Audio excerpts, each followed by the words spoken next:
Здравствуйте, дорогие друзья! Я рада вас приветствовать на моем канале. Сегодня в данном видео я готовлю веганскую сгущенку, то есть сгущенное молоко без содержания продуктов животного происхождения. Или постную сгущенку, постное сгущенное молоко. Вот так вот оно выглядит в горячем виде. Вот такое жидкое оно получается.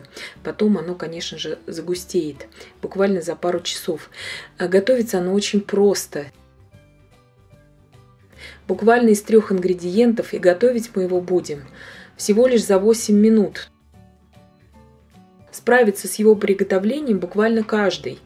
И для этого мне не нужно будет каких-то особых приспособлений. Готовить я буду на обычной плите, в обычном ковшике. Итак, сейчас я хочу с вами поделиться именно процессом, как правильно это сделать, чтобы всегда получалось и получилось, чтобы с первого раза.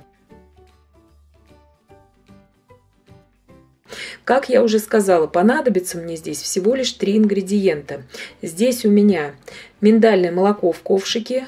Огонь я сразу выставляю на полную мощность. Здесь у меня 200 грамм миндального молока. Сейчас я скажу по поводу того, что можно брать для этого как основу. 35 грамм обычного кристаллического сахара и 30 грамм кокосового масла. Кокосовое масло у меня качественное, хорошее. Сразу я выставляю, как я уже сказала, огонь на полную мощность. Я сейчас просто введу туда сахар, в эту смесь, пока она еще не нагрелась. Это сделать важно уже в начале. У меня за окном идет дождь, поэтому очень сильный, поэтому, может быть, слышно будет в кадре. Так что не обращайте внимания. И сразу же я ввожу все кокосовое масло туда. Все. Вот это то, что мы должны были ввести во всю смесь. Венчик мне на данном этапе понадобится только для того, чтобы размешать все ингредиенты. Они уже размешаются до того времени, когда масса закипит. Очень все просто, элементарно, просто. На выходе получается вкуснейший десерт, который могут есть как взрослые, так и дети. И даже те, которые не придерживаются веганского питания, те, которые даже никогда не употребляли ничего такого, потому что очень вкусным получается этот десерт. Вот бывает даже от обычной сгущенки как бы сводит зубы от ее приторности. А здесь вот когда кушаешь такой десерт, он очень нежный, очень вкусный. Теперь я хочу сказать по поводу самого молока. Что мы можем взять вместо миндального вот этого напитка? Также мы можем взять, конечно же, овсяный напиток, кокосовый, рисовый, молоко кешью. Соевый я здесь брать не советую. Будет противный такой соевый привкус. Сколько раз я уже в своей жизни пробовала печь бисквиты на соевом молоке, кексы. Получается все равно вот с таким вот соевым привкусом, и я не советую его использовать. Масса у меня закипела. Теперь вот ровно от момента закипания она будет у меня кипеть 8 минут. Это на 200 миллилитров жидкой основы. То есть, чтобы вы себе уже это уяснили. Я еще часто буду возвращаться к рецепту именно, я буду использовать именно веганское молоко сгущенное в своих последующих рецептах. Я буду также показывать и торты с ним, и кремы. И поэтому я, конечно же, буду к нему возвращаться. Так выглядит масса по прошествии половины времени кипения. 4 минуты ровно оно у меня кипело. Вот это молоко мое сгущенное. И смотрите, пузыри уже как оформились. То есть они стали уже такими более вязкими.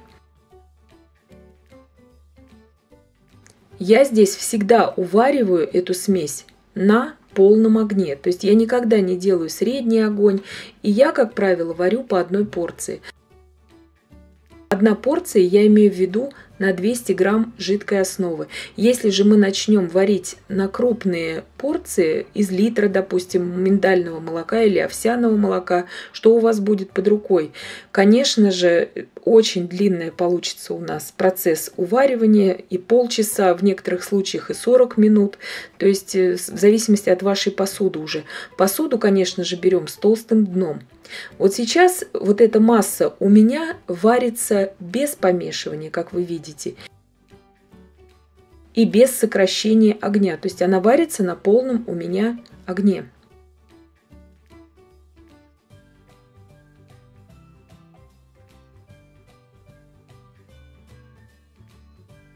Но этого недостаточно еще.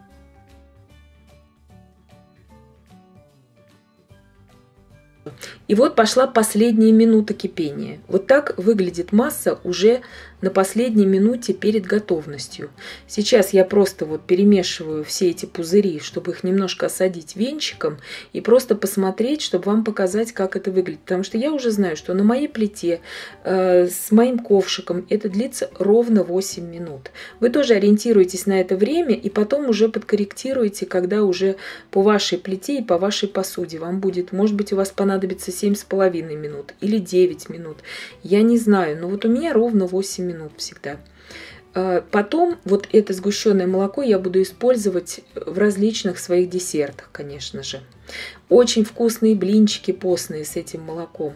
И также в кремах я ее использую, и в прослойке, и также, чтобы полить какой-то тортик веганский. Это просто находка. Смесь у меня готова. Она вот так выглядит у нас на выходе. То есть у нее консистенция будет как у жидкой карамели. Вот это важно, не нужно ее уваривать сильнее. Она у нас сейчас в процессе загустеет. Итак, сейчас я переливаю ее уже в стеклянную посуду. Храню я ее всегда в стеклянной посуде. И поэтому перелью я сейчас горячую еще смесь в стеклянный стакан, чтобы вам просто показать. Вы видите, какая она еще темная. Она сейчас очень сильно посветлеет буквально за несколько часов при комнатной температуре. Я ее, как правило, варю для использования. Если же она у меня стоит несколько дней, она у меня стоит при комнатной температуре. Я ее не убираю, особенно в зимнее время, в сухом, темном месте. И также можно просто в баночку в стеклянную перелить эту массу. И можно в холодильник поставить, когда очень жарко летом. Но потом, если вам нужно будет, допустим, поливать ей тортик или использовать где-то в креме, придется просто ее либо на водяной бане растопить немножко, либо импульсами в микроволновке. Но это уже когда будем готовить кремы, я уже расскажу об этом. Вот так выглядит только что приготовленная сгущенка веганская. Я советую вообще, вот очень вкусно, самый вкусный вкус, это, конечно, из овсяного молока, из миндального и из молока кешью. Вот именно вот эти вкусы. Кокосовый тоже вкусно, но будет привкус кокоса в них. 110 грамм у меня получилось уже готового молока из вот всей той массы, которую мы начинали уваривать. И вот так после 3 буквально часов, но это зимнее время сейчас, получается вот такая масса. Я очень надеюсь, что видео было полезным и познавательным. Подписывайтесь на мой канал, ставьте лайки, пишите комментарии. Я всем желаю больших успехов и до встречи в новых видео.